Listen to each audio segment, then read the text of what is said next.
your pattern, and we throw a salama, cause now you hold us down. These other girls, with them they carry for pocket, I cannot relate, cause my father is not their mate. Oh. These other girls, with them they keep for apartment, all of them are wanted, and I just they laugh, cause my father is bigger than Toto. Every Toto, any Toto, Toto, any Toto, all the Toto, because my father is bigger than Toto. Any Toto, every Toto, Toto, Toto, yeah, Toto. Your actions are not accidental, only you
Please be seated.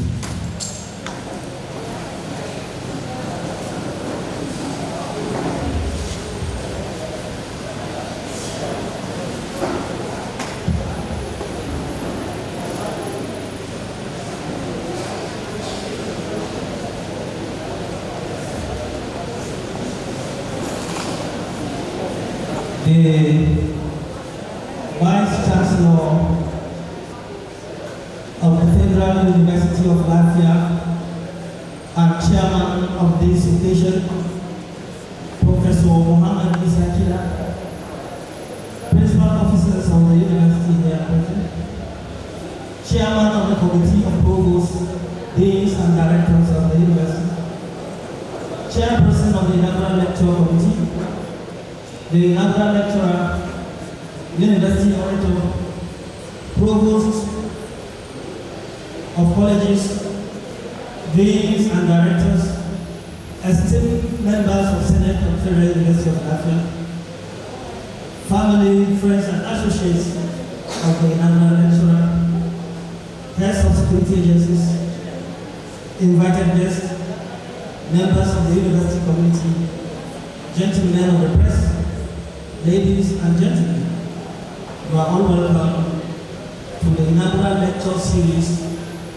of the Federal University of FULafia. Today, we are delighted to host Professor Elizabeth Aundu, a distinguished scholar in the field of special needs education and rehabilitation sciences, who will deliver the university's 43rd inaugural lecture. We appreciate the presence at this important academic event. My name is FULafia, and I shall serve as the MC for this event. I will be supported by 2 sign language interpreters from the Department of Science, Special Needs Education and Rehabilitation Sciences. Before we begin this event formally, I would like to take a moment and acknowledge some of the personalities who are here for this event. Distinguished ladies and gentlemen, it is my pleasure to first and foremost acknowledge the presence of the chairman of this occasion, the Vice Chancellor of the Federal University of FULafia, Professor Mohammed Isakila.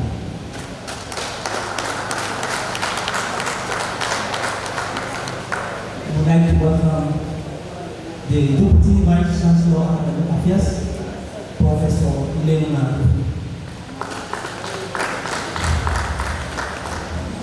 We recognize the presence of the Deputy Vice Chancellor of Research and Partnership of the University, Professor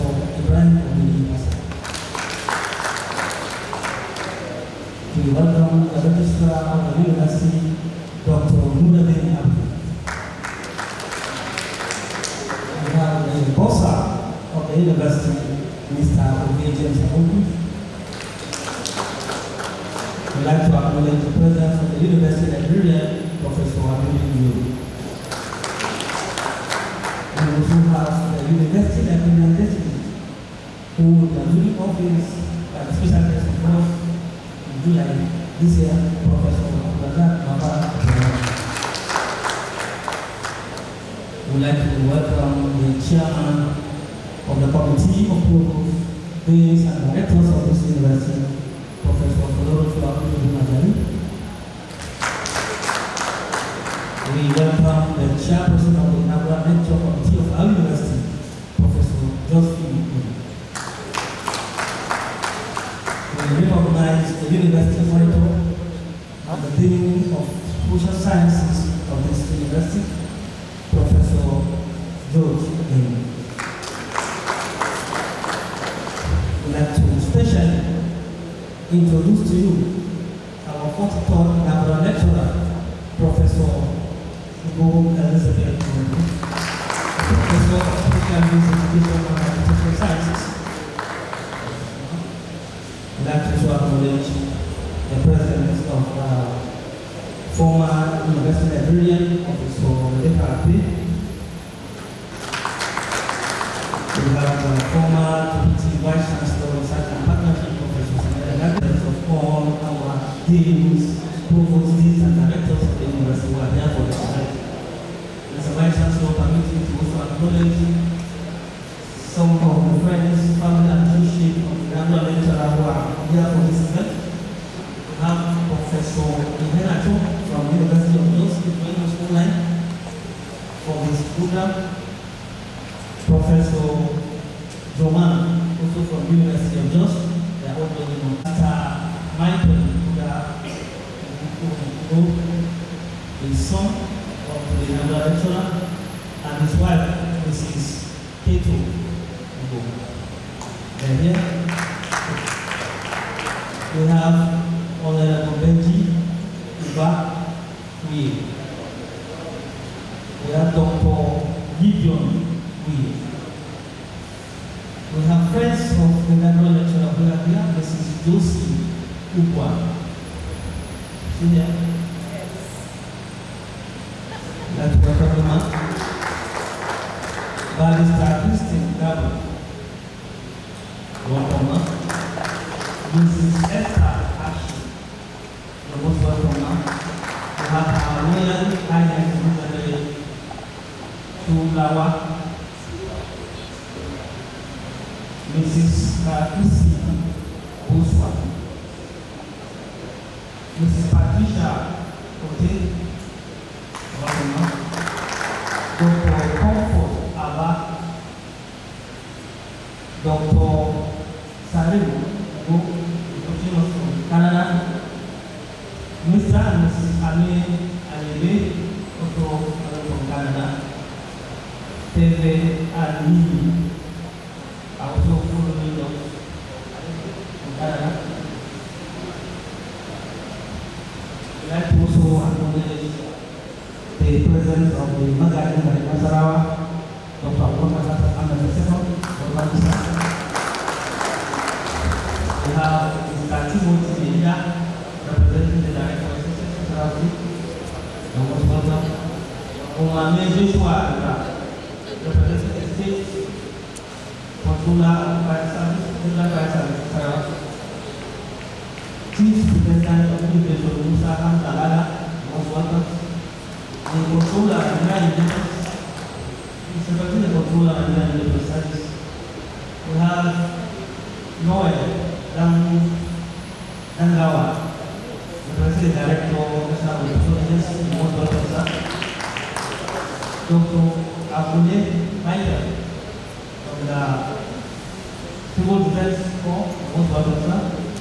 We have A.S. Bashir Katala, representing the Commissioner of Police and Administration, and Okocha Paul from the NDLA. We'd like to welcome all who have come to be part of this event. We thank you for coming to be part of this. Mr. Vice Chancellor, Mr. Permission, I'd like to invite the chairperson of the and his management team, security chiefs and visitors in our midst. Welcome, especially from Jos and Macaulay, colleagues in the house, technical crew, interpreters, photographers, and red men. I don't know whether that cover is right. Now, this is the 43rd inaugural lecture in this school, just a few years ago. It's the 7th inaugural lecture presented by a female professor.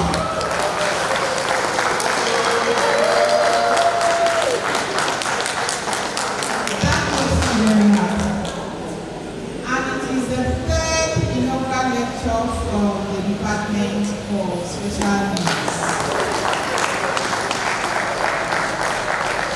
This lecture, from what I have read, is based purely on two premises. From the point of view of a mother and the point of view of a teacher, which basically says no learner should be left behind.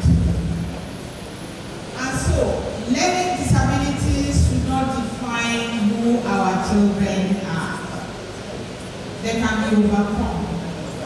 Professor Aundu here speaks to how teachers and parents at the primary level can remedy learning disabilities among students. It will be good if we pay attention to what she has to say to us. Because even if we don't have children in the primary school, we have grandchildren, and we can help a lot in helping with learning disabilities.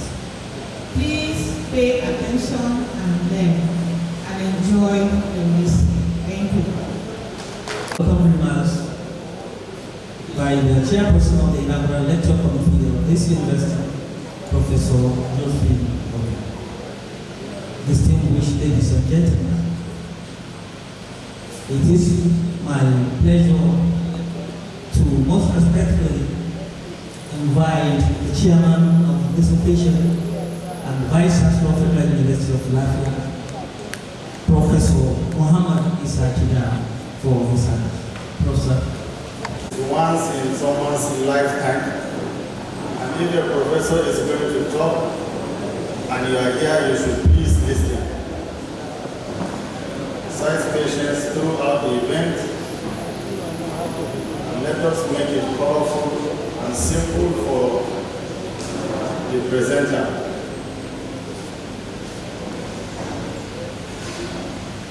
Thank you very much. Thank you. The Deputy Vice Chancellor Academics, Professor Elemona, the Deputy Vice Chancellor Research and Partnership, Professor Ogiri Brian, the University Registrar, Dr. Nura Abdu, the OSA of the University, the outgoing librarian and the incoming librarian, the former librarian, Professor Abe, the Chairman, Committee of Provost Deans and Directors, the University Orator, the Inaugural Lecturer, the Inaugural Lecture Committee Chair, Professor Josephine Ode, members of Senate of the University, Council members here present, Deans and Directors, heads of security agencies here present with us. We are always grateful for your turnout. All the time we extend our invitations to you. You are most welcome. Distinguished invited professors from other institutions, families of the inaugural lecturer here present, gentlemen of the press, ladies and gentlemen, good afternoon.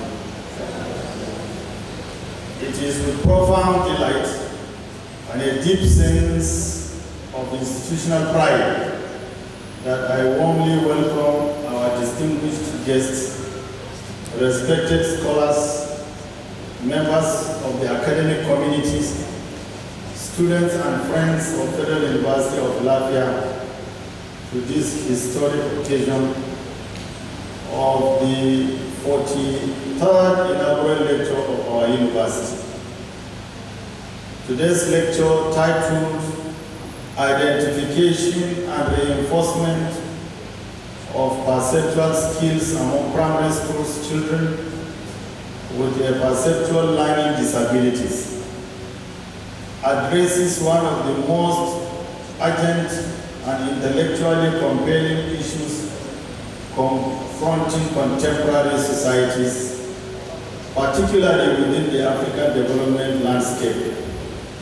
The theme is both timely and thought-provoking, as it interrogates the modern education system, to increasingly promote education inclusivity where children with different learning needs are taught alongside their peers.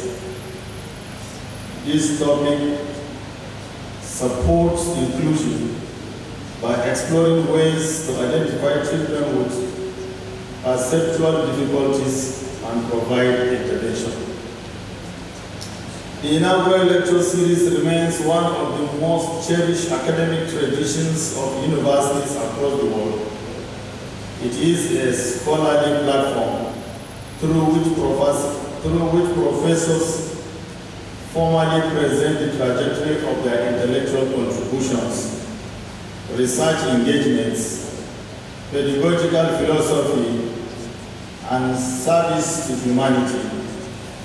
More importantly, it represents a combination of years of rigorous scholarship, reflective inquiry, and commitment to the advancement of knowledge.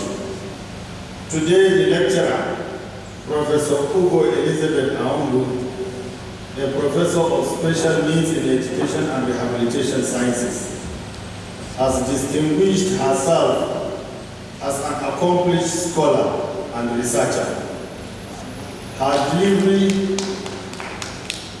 delivery of this lecture marks a significant academic milestone, and not only for her personally, but also for the Department of Special Needs Education and the Faculty of Education.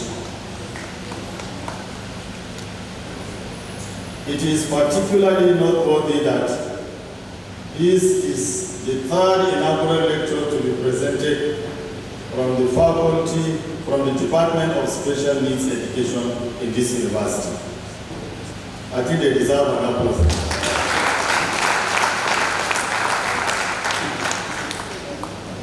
On behalf of the university management and council, I heartily congratulate the department and faculty for this commendable achievement. Professor Ugo belongs to a distinguished generation of scholars whose works continue to shape discourse in education, policy reform, and institutional development.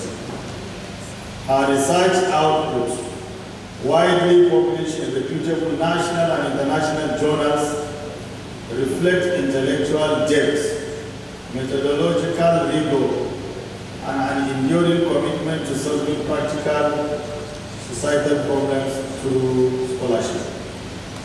Beyond her impressive academic credentials, Professor Ugo exemplifies the idea of the true university scholar.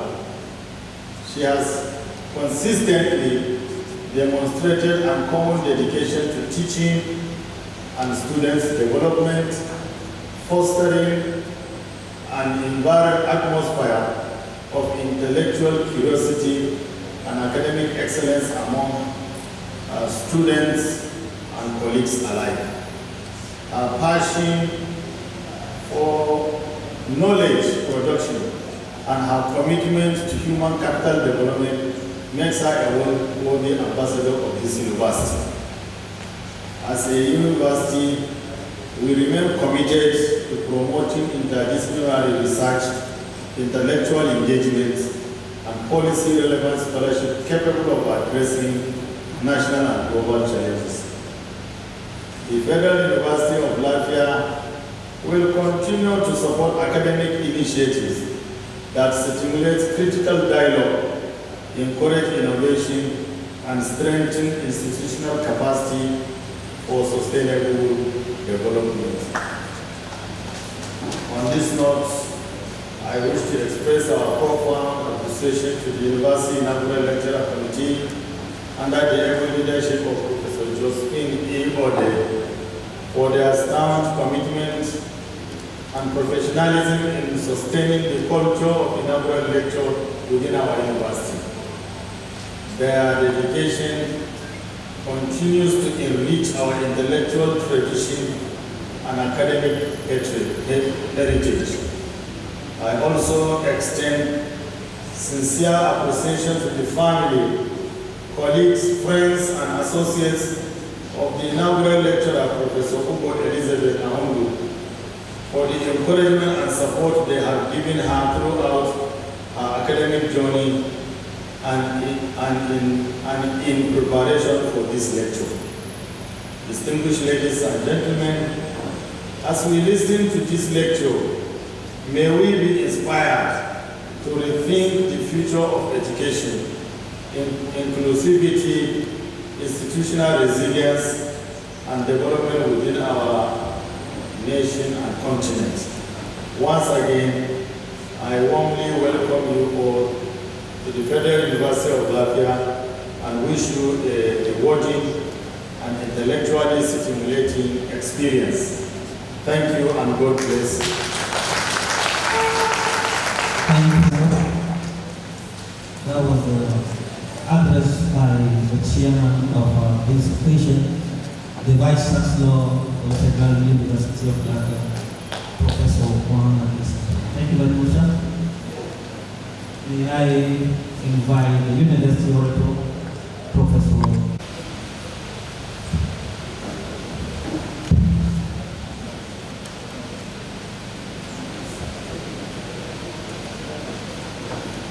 Vice Chancellor, Principal Officers of the University, distinguished invited guests, ladies and gentlemen.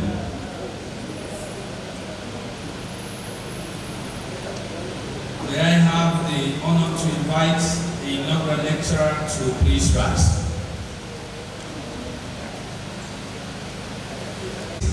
Of scholarly stewardship.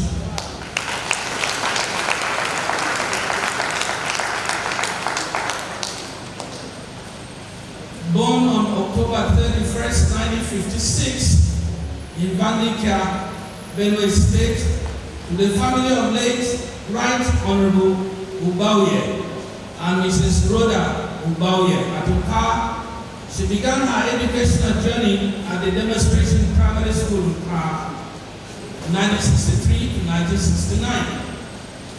Then she moved to Queen of the Rotary Secondary School, Boko, from 1970 to 1974, where she obtained her West African Examination Certificate.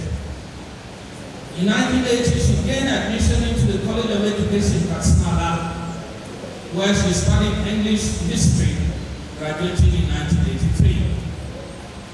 Thereafter, she proceeded to the University of Jos from 1985 to 1988, where she earned a Bachelor in Education, Special Education, in Learning Disabilities, with a second-class upper division degree.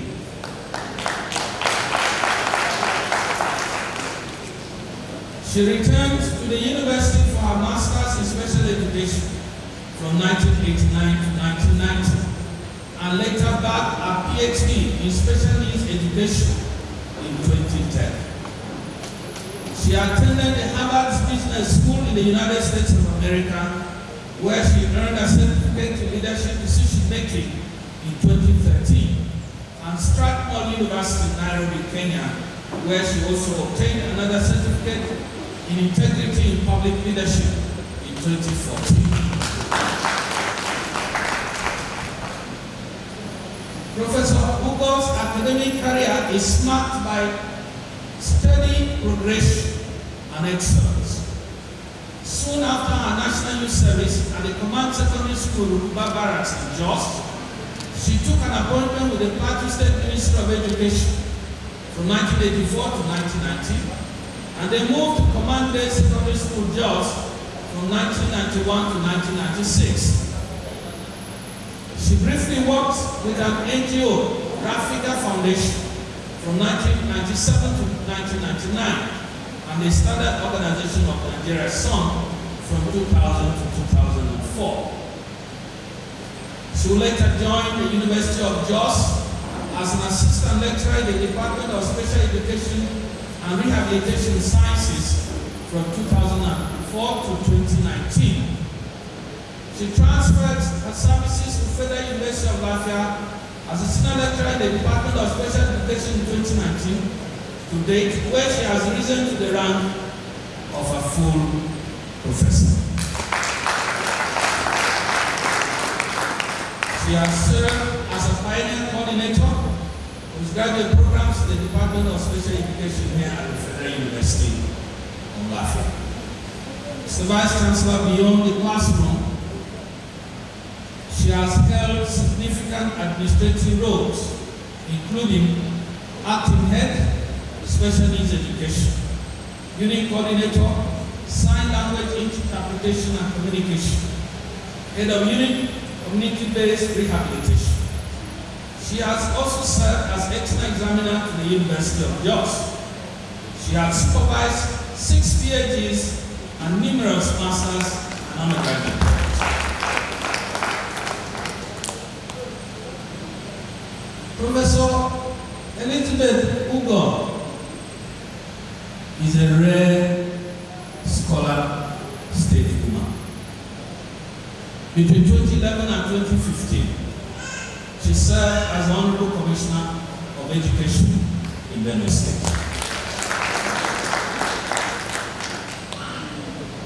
She has served as a consultant for the Universal Basic Education Commission 2022, Associate Consultant at the British Council Program, Nigeria 2018. She is the consultant now for the Therapeutic Center for Children with Special Needs at the Benue State University Hospital, Makni, where she set in 2025 while on sabbatical at that university.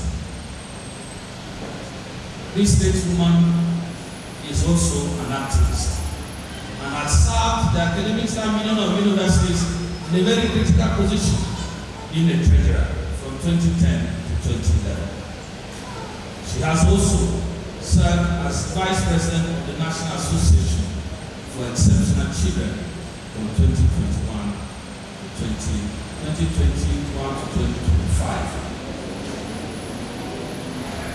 Mr. Vice Chancellor, Professor Ugo is a prolific researcher,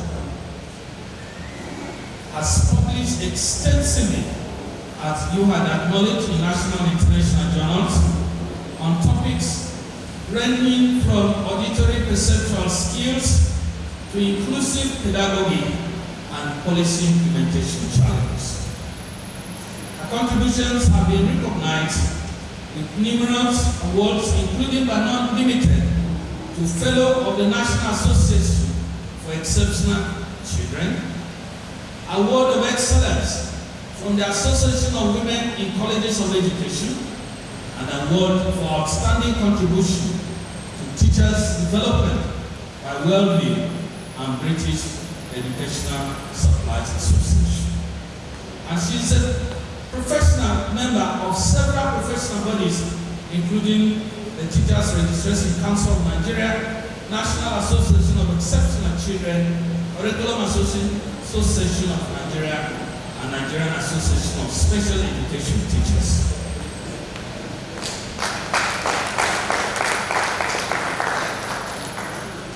Mr. Vice Chancellor,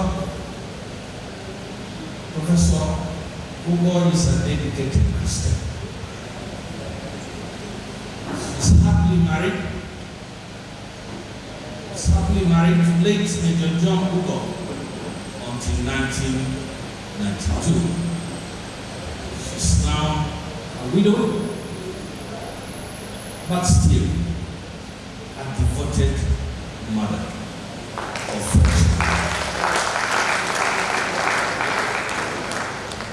Barrister Michael Buda Ugo, Nini Shishike ni Ugo, Sandra Don Anyebe ni Ugo, Sarem Ave Ugo, PhD.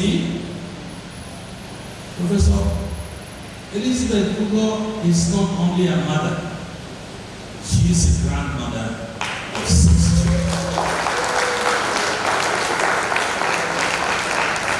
And she is determined to continue this lifelong mission to ensure that every child, regardless of ability, has a seat at the table of learning. Mr. Vice Chancellor, distinguished ladies and gentlemen, I present to you a distinguished scholar, a stateswoman, a devout Christian, a caregiver, a trained teacher, a learning disability specialist, a mother, a grandmother, and a professor of special needs education to present the 43rd inaugural lecture.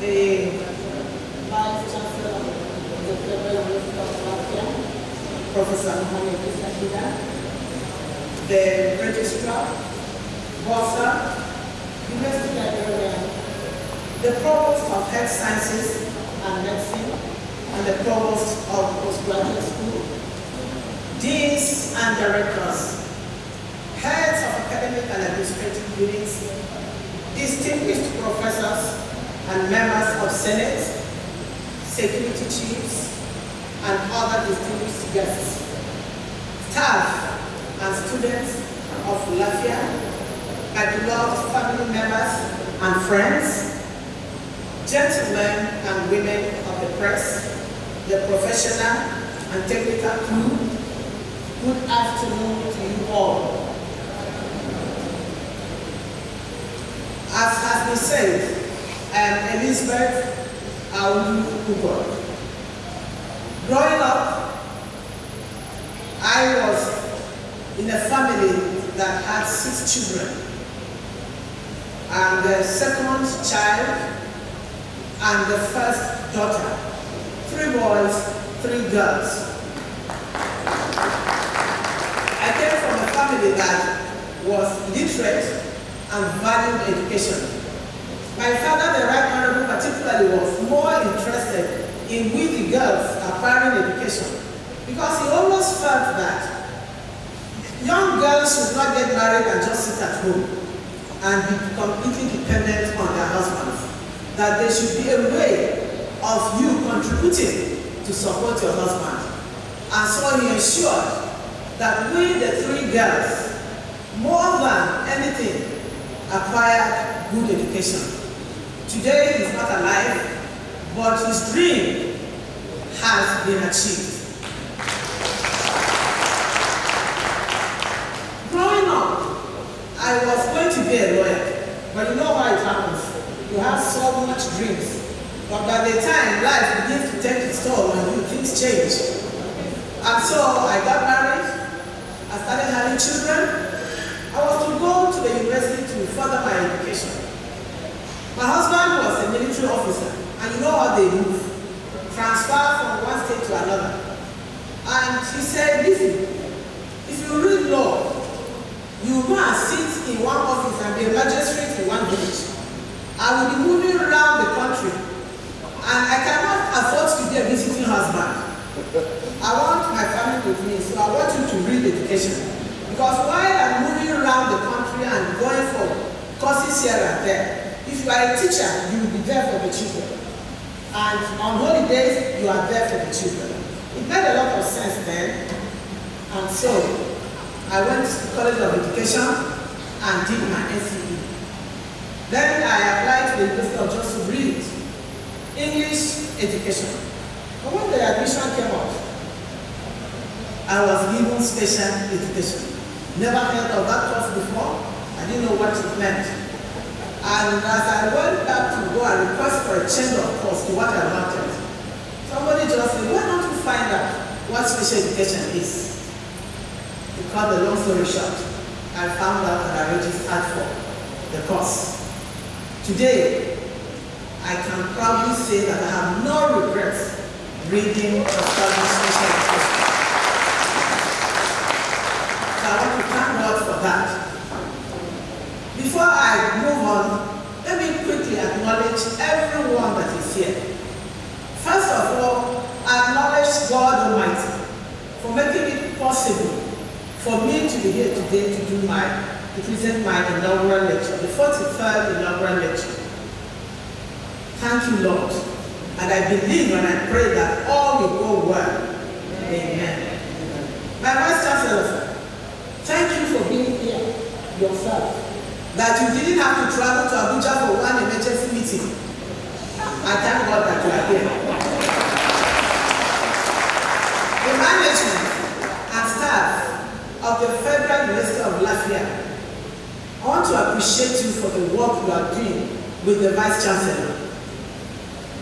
Creating an enabling environment for academic excellence.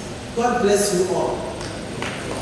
I want to thank my mentors, my lecturers and my colleagues in Unijov, where I studied special education. Professor Henacha, my mentor, my lecturer who mentored me from undergraduate up to PhD level, is watching us online in Jos. You know how the days are now.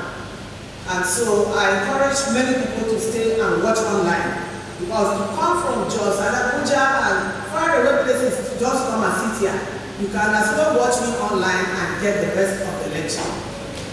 So I want to thank Professor Henacha, I want to thank Professor Juma, Professor Zoji, and all my colleagues in University of Jos. I want to especially appreciate the FULafia Inaugural Committee. The chairperson of the committee, Professor Josephine Bode. This is her. Every time you refer to her as your mother, I always wonder. She has been my dean, but I never was really that close to her until preparing for this inaugural lecture. Honestly, I wasn't ready to prepare to present an inaugural lecture. I said, that's why I'm a professor. Why must I present a lecture? I will still retire anyway. Do I need a lecture to retire? But every time she told me, Lizzie, I'm waiting for you. I started running away from her. Anytime I come, Lizzie, I have not seen your work. So I said, okay, don't worry, I will bring something. It took me 1 month to bring something. But today, because of the diplomatic pressure, you know, she covered, she made it in such a point that I had no choice but to start working for my inaugural lecture. Even though I'm older than her, I think I will adopt her as my mother. Me and you will become our children. We always argue about age, but I told her that the day I retire before you, you will know that I'm older than you. So I want to appreciate that. Isha, the secretary of the committee, I've asked 1,001 questions, calling Isha, what will I do? This, what about it? He has been so patient. I appreciate you. And all members of the inaugural committee of FULafia, thank you so much for creating an enabling environment, for making it so easy. The people are so welcoming that to present an inaugural lecture is not a problem, but a pleasant thing to do. Thank you all. God bless you. I want to thank staff of the Faculty of Education in FULafia, led by my dean, Professor Aundu, who is also my colleague in the Department of Special Needs Education. I want to appreciate especially the Department of Special Needs Education, led by my HOD, Dr. Colonel, and all lecturers and staff that are here. I appreciate you all. My friends, representing all my friends, seated right there, thank you for representing all our friends. You're welcome. Everyone that is here that has come to listen to me, I welcome you. The technical crew, thank you for the wonderful job. My family, you can see that my children are not here. They are not just available, but wherever they are in those countries, they are watching me online. And they send me their good messages. And I'm happy that they are happy for me. My brother is here. At least he is a Macaulay with me, so he was able to come. Dr. Gideon Kuye is here. At least he represents all members of the family.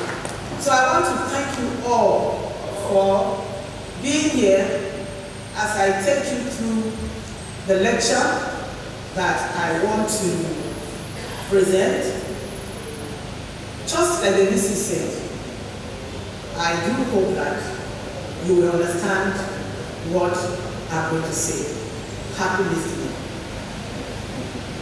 I'm a learning disability specialist, as you have heard. And so I want to introduce to you what learning disabilities are. Learning disabilities are lifelong impairments that may impact all areas of an individual's life. It is an umbrella term, and it covers a range of neurologically based disorders. You know that whatever is neurons from the brain. These disorders affect the brain's ability to receive, to process, to store, to respond to information. So a child that has learning disabilities has this problem of receiving, processing, storing, and responding to information. They are not just able to do it right. And these processing gaps have impact on reading, on writing, and on mathematics, the skills. So what are the common types?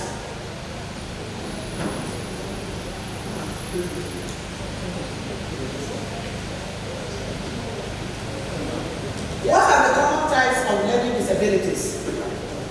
We have different types of learning disabilities. We have dyslexia. What does dyslexia mean? A child that has dyslexia has difficulty with spelling, has difficulty reading, has difficulty writing. So the special education term for such difficulties is called dyslexia. We also have dysgraphia. A child that has dysgraphia has problems with handwriting. He has trouble with fine motor skills.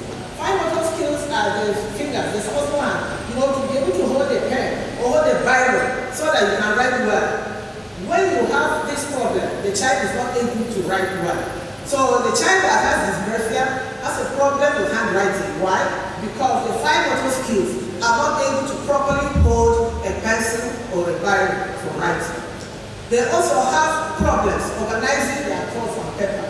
Of course, if you are not able to write properly and the fine motor skills are not working well, for you to be able to organize your thoughts on paper becomes difficult. We also have another type of disability called dyscalculia. In dyscalculia, the children have difficulty understanding numbers. They have difficulty understanding mathematical concepts and time. And we also have auditory language processing disorders. And in this type of disorders, the children have difficulty interpreting sound or processing spoken language. We also have non-verbal learning disabilities.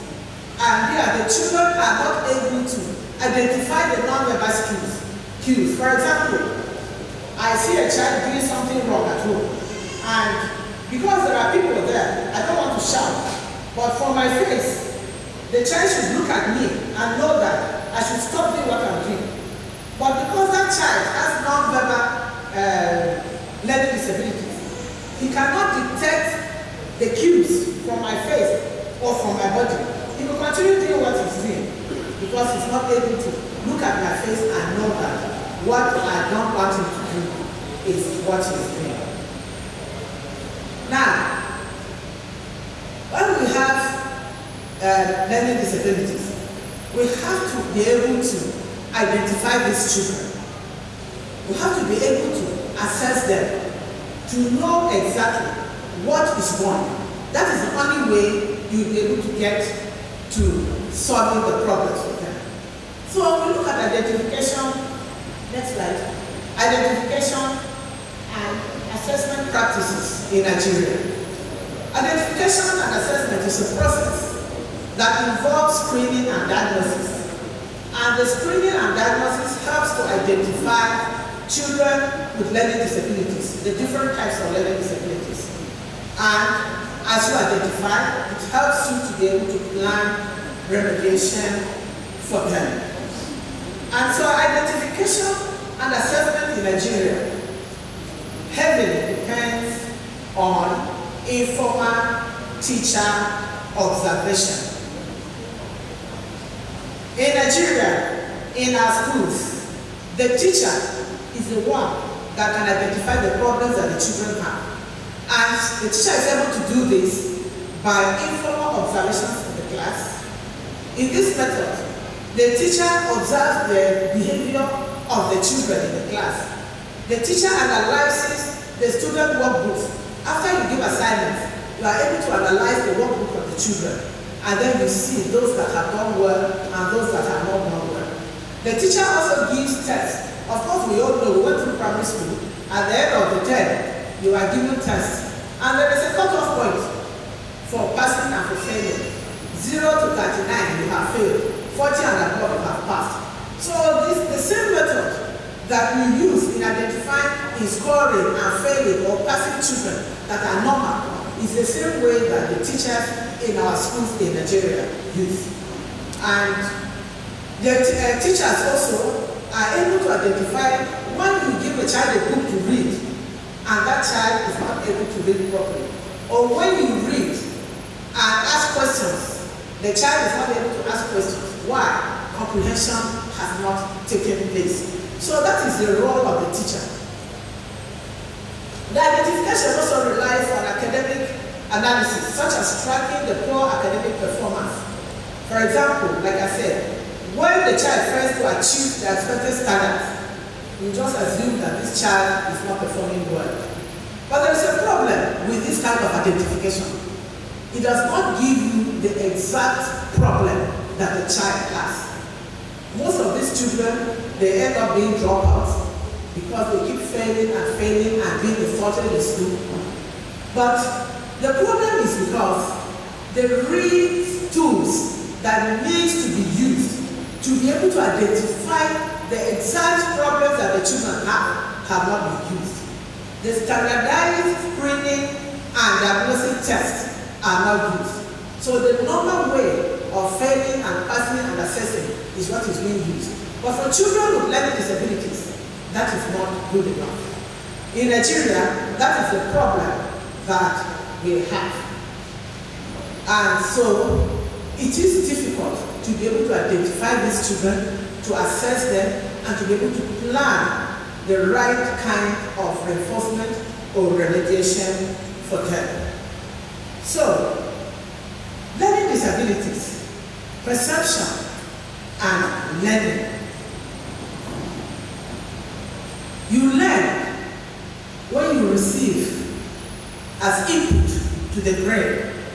So the brain processes, and what the brain processes is what comes out as output.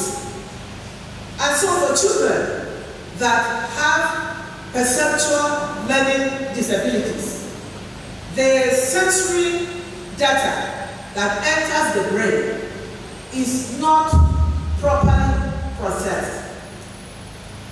Perception is a subset of learning, and perception provides the raw data that learning then organizes into meaningful patterns of knowledge. And so by the time the child is not able to process well because he has not been able to perceive well, the output becomes a problem. That is what takes us to what is learning disabilities. So the learning disability occurs when the child receives sensory data through sight, through sound, through instruction, and the brain is not able to filter it. The brain is not able to process it properly. The child is not able to now give out what exactly it should be doing. So what are the characteristics that these children have? Characteristics of children with learning disabilities. Children that have perceptual learning disabilities, they struggle to interpret, they struggle to organize, and they struggle to analyze information that is received through their senses. What are the senses? Sense of sound, sense of seeing, taste, touch. So despite that the children, they are not blind, they are not deaf, they still have challenges of perception because they are not able to perceive properly. The brain is not able to process it properly. So I want to take us through the characteristics of children that have perceptual learning disabilities. I have divided this into two key parts. Visual perceptual problems, which include discrimination. Talking of visual, talking of what the child can see and understand. So a child that has a visual perceptual problem, that is a discriminatory one, the child finds it difficult to distinguish between similar objects, between shapes or letters. For example, the child sees the letter B and the child is seeing a D. You know, B and D are similar. So that child, you are talking of letter B on the board, the child in his mind is seeing a letter D. You are talking of a letter P on the board, the child is seeing a letter Q. That is the problem of visual discrimination. Difficulty distinguishing between similar objects, shapes, or letters. The child also has problem of reversal. For example, the word was, the child will see it as saw. You know, was and saw. The child looking at the board understands that what is there is not was, is saw. You are talking about dog. The child is seeing God. Problems of reversal. And so once these problems have gone in through input, the child, when he begins to read, there are problems. Because already the child is reversing whatever, he's reversing alphabet, he's reversing words. And so he has a problem with reading. So most of the people that have problems with reading, if you observe, they pronounce words wrongly. They pronounce words wrongly. Then the children also can have visual closure. It's another visual perceptual problem. In visual closure, the child is unable to identify an object or a word if one part of that word is visible. You know, when you are reading, sometimes as you are reading and understanding, you are able to even finish the sentence before you see all the words. Children that have this kind of problem are not able to do that. And if you write pine, a child that is smart, we know that the end should be pineapple, isn't it? But the child that has this visual closure problem, we have to wait for the whole word to be there before to be able to pronounce it. Another problem is visual memory. In this type, the children have trouble remembering or recalling visually presented information, such as spelling words or sequences. There is also the problem of spatial orientation or organization.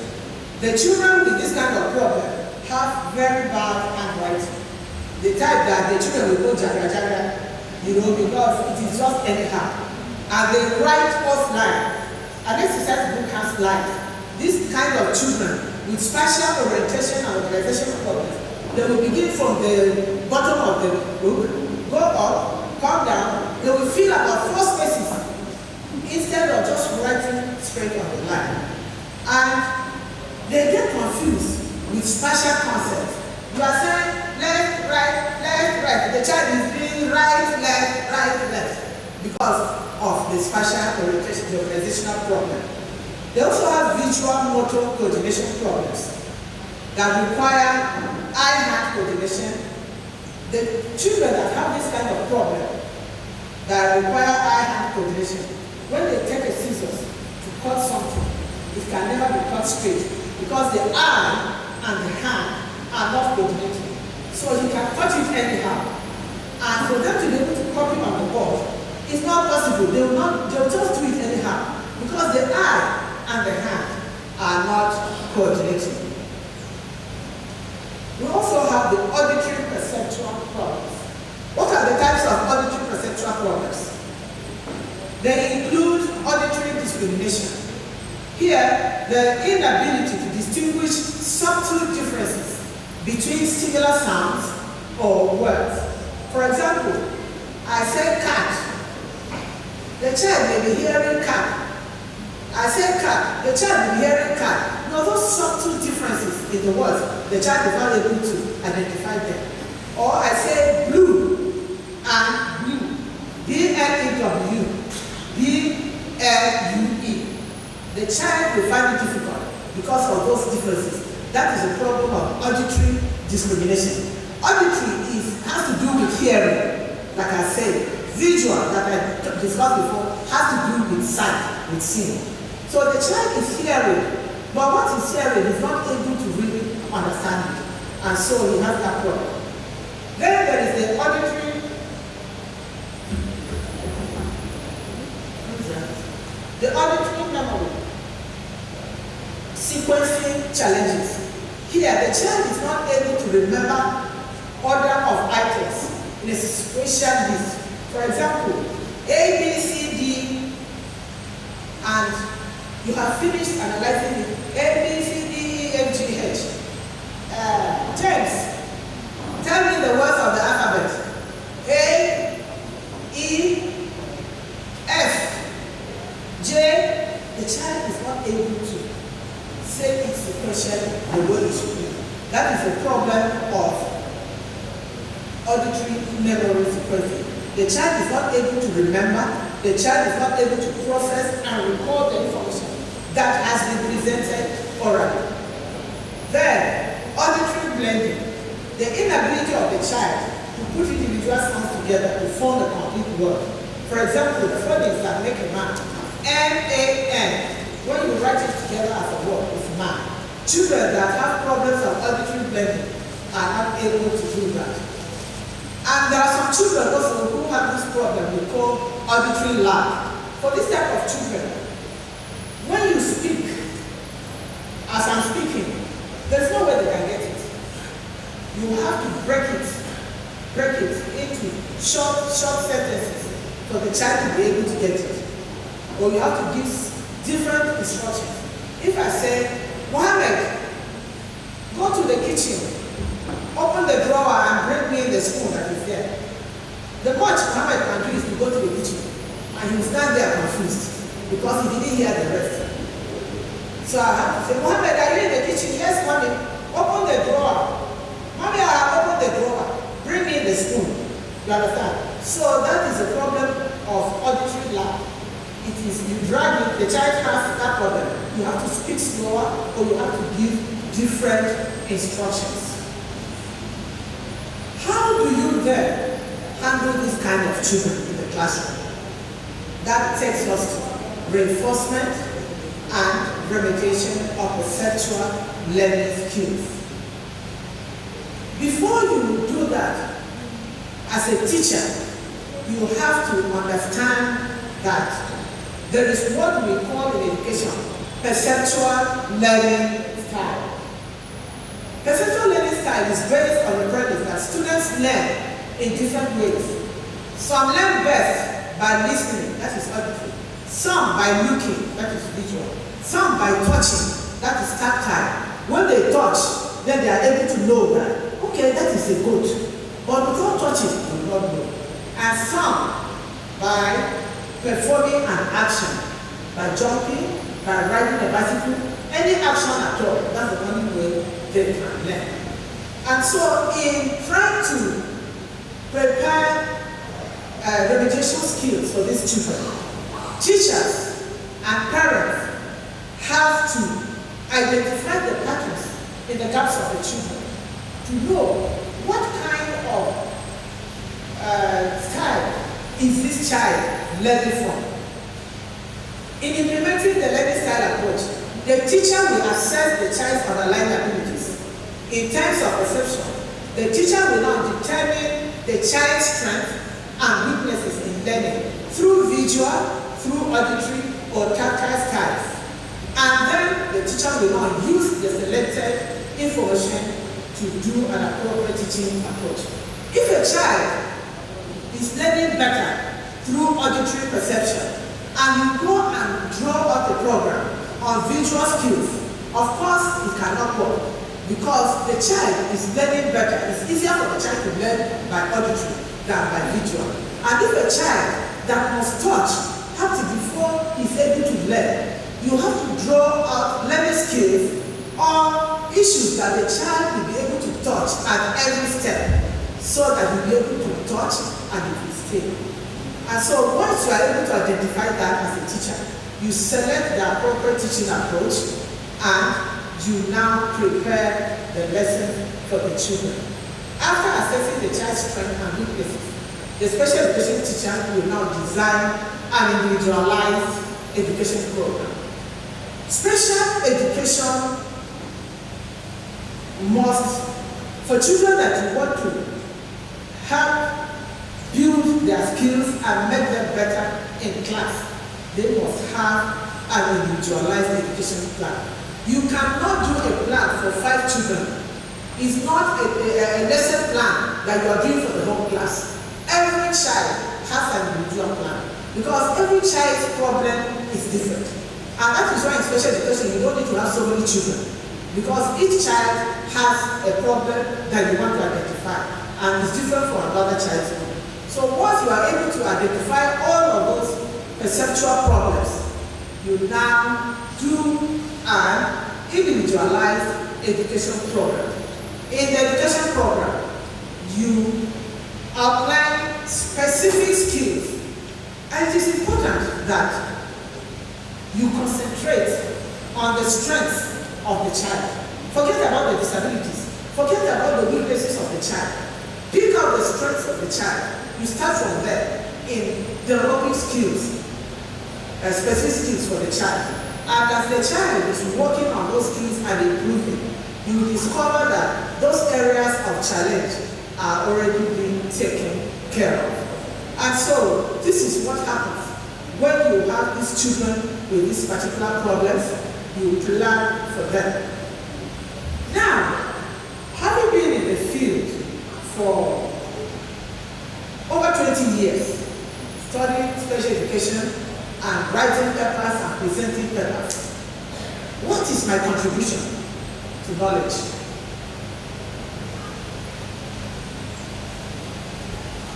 In 2010, when I did my PhD, my thesis was to identify and reinforce perceptual skills among primary school children with learning disabilities. I carried out that study in Jos, in Scania Primary School and at Aundu.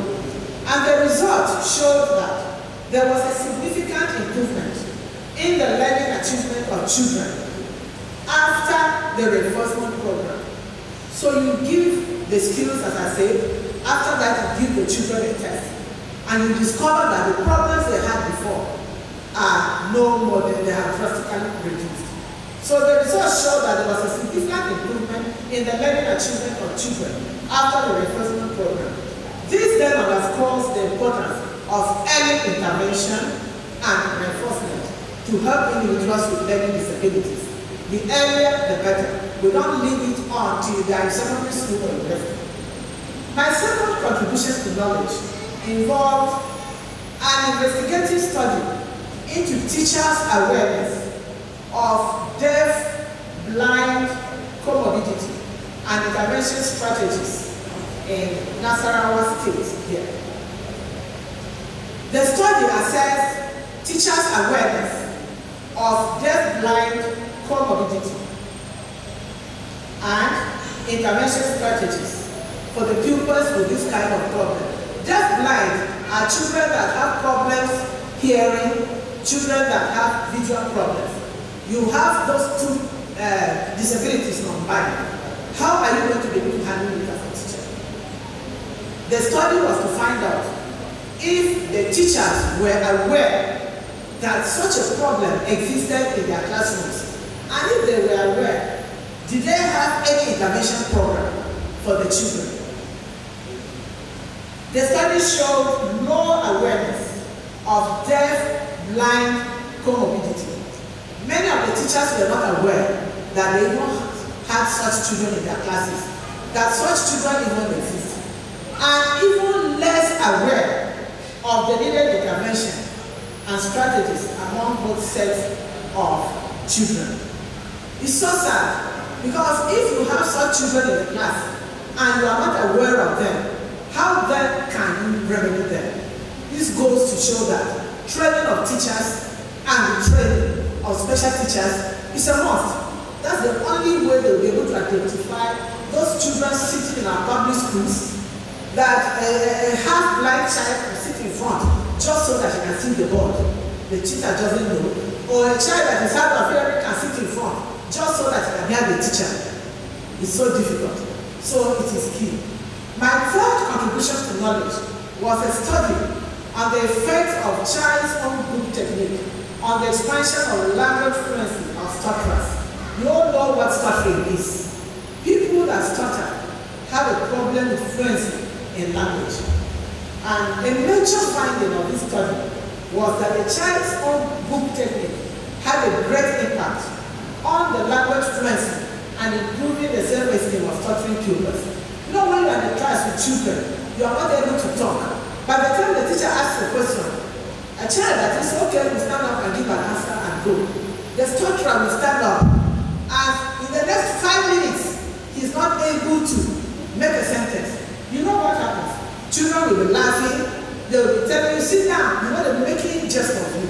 Such children have low self-esteem, and most of them are able to, they come to school, they may not enter the class, and end up being dropped. So the significant difference in the test between stuttering pupils exposed to child's own technique and those not exposed was very wide. Why? The children were very happy, their self-esteem was good, they knew that they are not just a useless set of people sitting in a class. What is child's own group technique? The child sits with the teacher. The child now tells a story. All children know how to tell stories. So the teacher is helping the child to write his own story. So as the child is talking, the teacher is writing. But at the end of the day, the child owns the book, doesn't he? He owns the book because it is his story.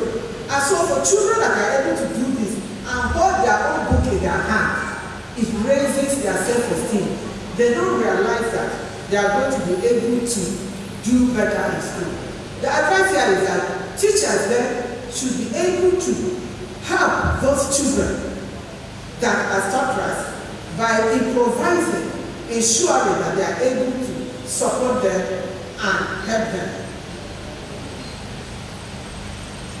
I said here that it should be used by teachers in explaining knowledge fluency, and there is need for the teachers to be able to assist stuttering pupils in their classroom through making improvisations, such as helping the child to make his own storybook to improve language skills. So, having gone this far, what does the future look like for me? While I was in sabbatical, 2024, at the Moses Social University, formerly Benue State University, at the request of the Chief Medical Director of the teaching hospital, I started a therapeutic center for children with special needs. I'm still a consultant for the center.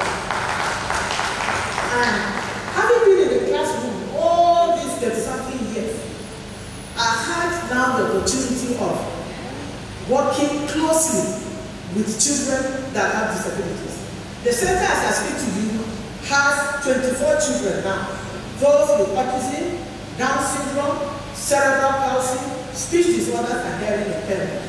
And it is amazing to work with these children and see a child that came into the center without being able to speak, within 1 to 3 months being able to say some words. A child that has not been able to walk, that the mother will walk in and scream, that the child has been able to stand up. It is amazing the kind of improvement we see working with these children.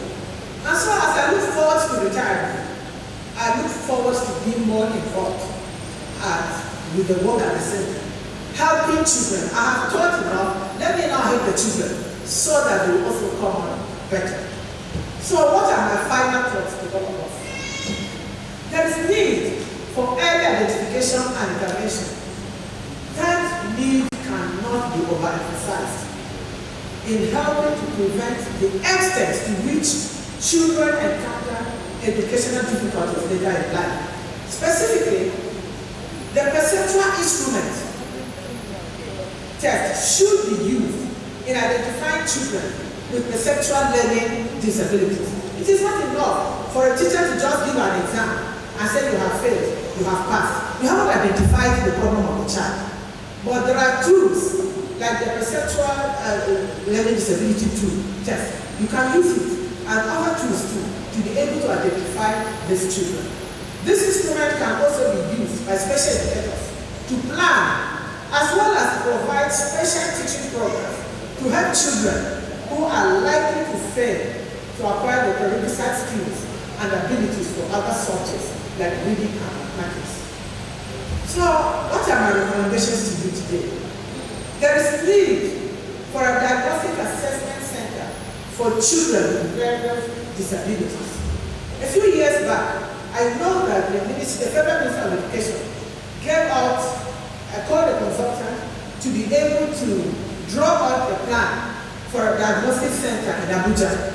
But typical of educational things, they start and they don't move. Everything was done. They felt that the cost was too much. They have put it in the pool, KIV, and it's been over 10 years. It is important that we have a diagnostic assessment center for children with various disabilities. This will provide a framework for administrators of schools to organize workshops for primary school teachers and parents on different aspects of and importance of diagnosis, reinforcement, and remediation of children with learning disabilities. Professional training for teachers is key because early identification and reinforcement strategies is the only thing that can help children with learning disabilities. Once you start early, you are able to build these children up. As they make progress, they are going to improve. And so professional training for teachers is key. It is also important to develop and implement locally validated tools tailored for youth in Nigerian schools.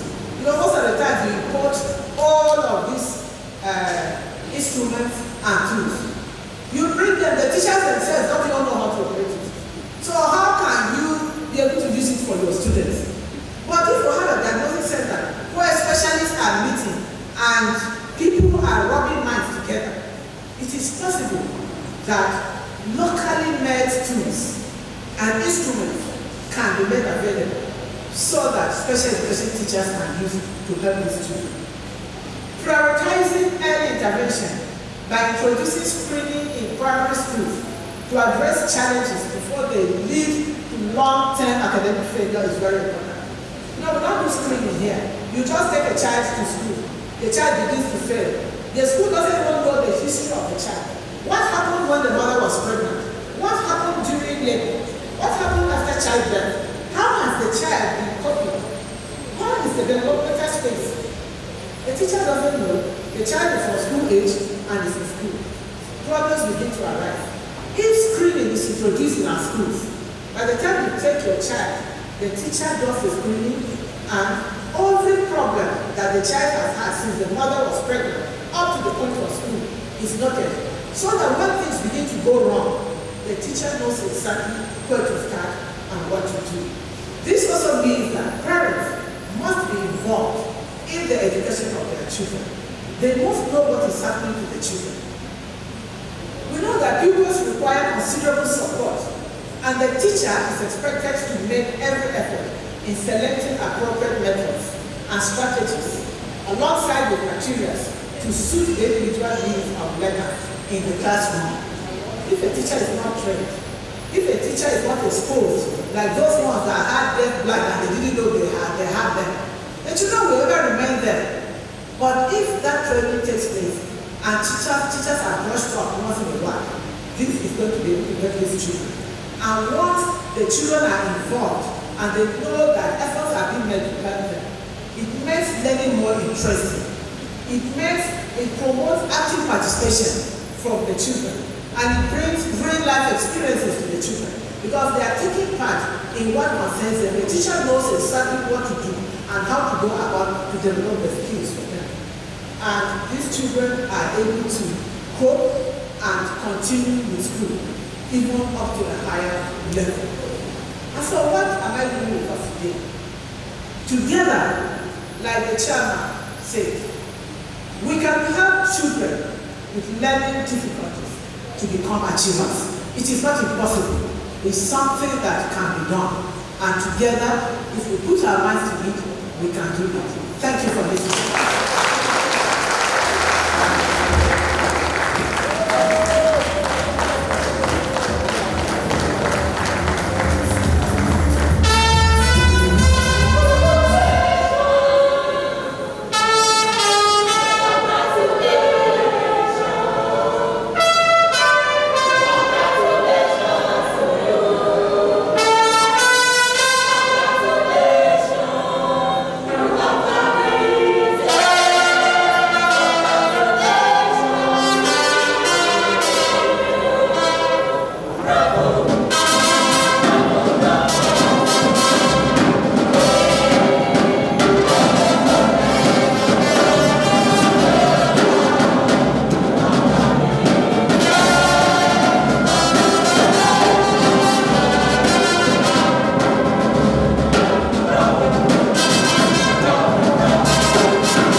This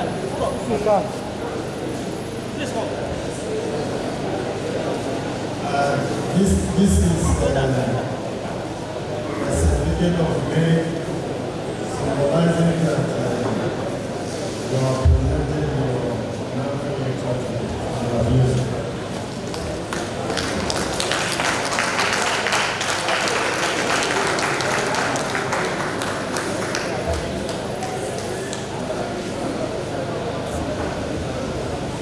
This plaque is also to congratulate you for making your presentation very seriously.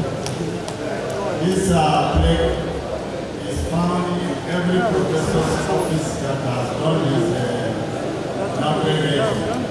So if you go to any office and you didn't see this one, just ask the man or the woman to start the flag. Congratulations.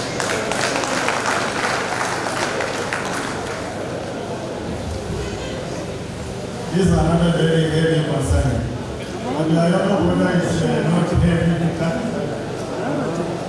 I guess can assist you. I don't know what is inside, but certainly it's not money.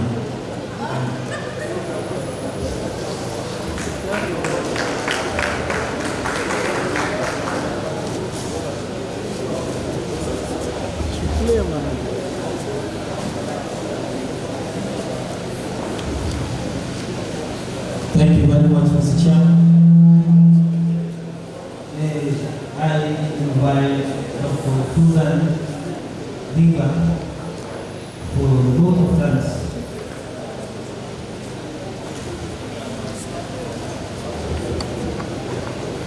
Gratitude to the Vice Chancellor, Professor Mohammed Isakila, for making this event possible.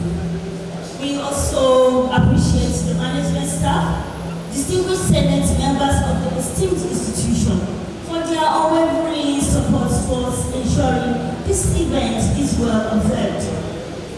Our special thanks is to the security chiefs and heads of the federal government agencies who always honor our invitation with their presence. We say thank you for adding colors and prestige to this memorable occasion. We equally thank staff, students, friends, and the family of our inaugurated professor, members of media, and to every one of you who in one way or the other contributed to the success of this event.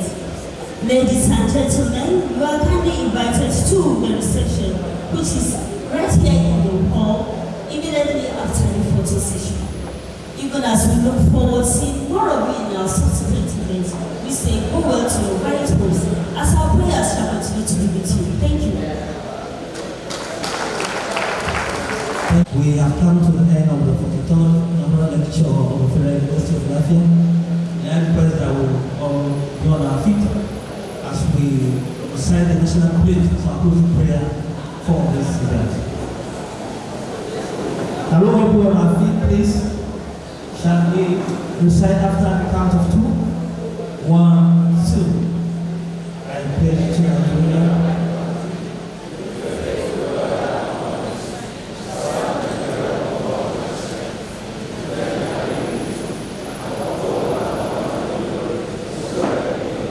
Thank you. The procession will leave and exits